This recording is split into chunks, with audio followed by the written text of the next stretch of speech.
President Biden facing a new wave of calls from Democratic lawmakers to drop out of the presidential race. But the Biden campaign vows to press on. And we have new reporting on what the president's family is now doing. Kelly O'Donnell with late details.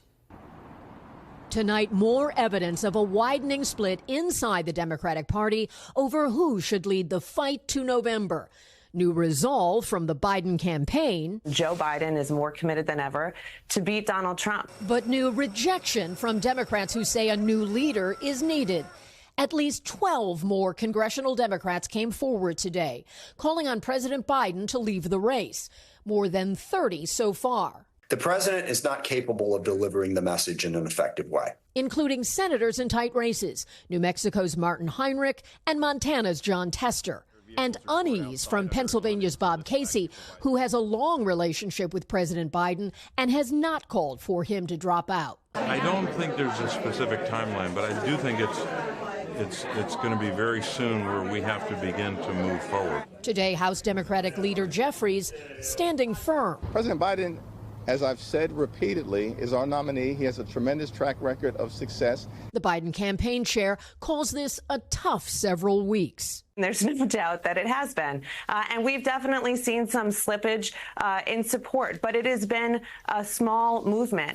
Isolating in Delaware, still COVID positive and taking Paxlovid, the president released a statement today, writing, "I look forward to getting back on the campaign trail next week." But in a new and parallel development, members of the president's family have discussed what an exit could look like, according to two people familiar with the conversation.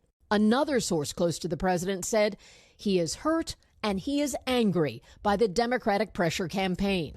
Among those standing by the president, key coalitions from Black and Latino communities and progressives who are concerned about a push by Democrats against Vice President Harris, too. A huge amount of these elites and a huge amount of these folks in these rooms that I see that are pushing for President Biden to not be the nominee also are not interested in seeing the vice president being the nominee. Today, the vice president stepped out with extended family for ice cream, while privately she spoke with donors on a call. Officials say the president's team asked her to fill in. According to a source on the call, the vice president touted the Biden-Harris ticket and said, "Tell your friends, too, we are going to win this election." And Kelly, the president is insisting he'll be back on the campaign trail next week. The vice president will be doing the same. We know the vice president is headed to Milwaukee next week for a campaign rally. And, of course, that's where Republicans were just having their big party. And notably, with J.D. Vance running with Mr. Trump as his running mate, tonight, Ohio's other senator, three-term Democrat Sherrod Brown, is among those saying that President Biden should end his campaign. Lester? All right, Kelly O'Donnell, thank you.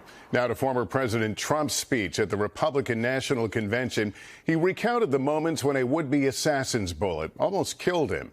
But after a call for unity, he also launched familiar insults and conspiracies.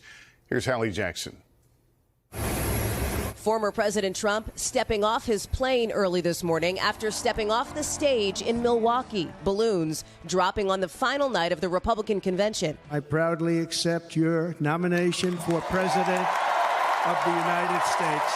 In his first speech since surviving an assassination attempt against him. You'll never hear it from me a second time because it's actually too painful to tell. Mr. Trump describing what happened in dramatic detail. I heard a loud whizzing sound and felt something hit me really, really hard on my right ear. Delegates listening intently, some with faces wet from tears. I'm not supposed to be here tonight.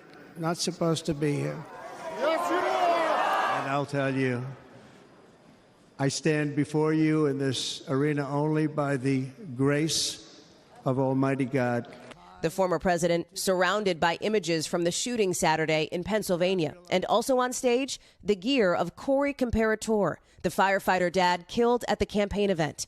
In western Pennsylvania today, his casket carried on a fire truck ahead of a long procession at his funeral. And on Thursday, a moment of silence to honor him in the convention hall. Mr. Trump gently kissing his helmet. The former president delivering the longest convention speech ever, 93 minutes. bookended by nods to unity he'd previewed in the days after Saturday's shooting, but only briefly. I am running to be president for all of America, not half of America, because there is no victory in winning for half of America. For the rest, he riffed, ad-libbing, and repeating the grievances, conspiracies, and insults that have come to define his divisive rallies. Crazy Nancy Pelosi, the China virus. They use COVID to cheat. Repeating his election fraud lies, slamming Democrats, and issuing ominous warnings. Under the current administration, we are indeed a nation in decline. The president responding today in a statement, Donald Trump's dark vision for the future is not who we are as Americans. The former president surrounded by his family Thursday, including, for the first time this week, Melania Trump, Ivanka Trump, and Jared Kushner, and flanked by his running mate, J.D. Vance. The two set to campaign together tomorrow in Battleground, Michigan. The GOP ticket now official. Hallie Jackson, NBC News. Thanks for watching. Stay updated about breaking news and top stories on the NBC News app or follow us on social media.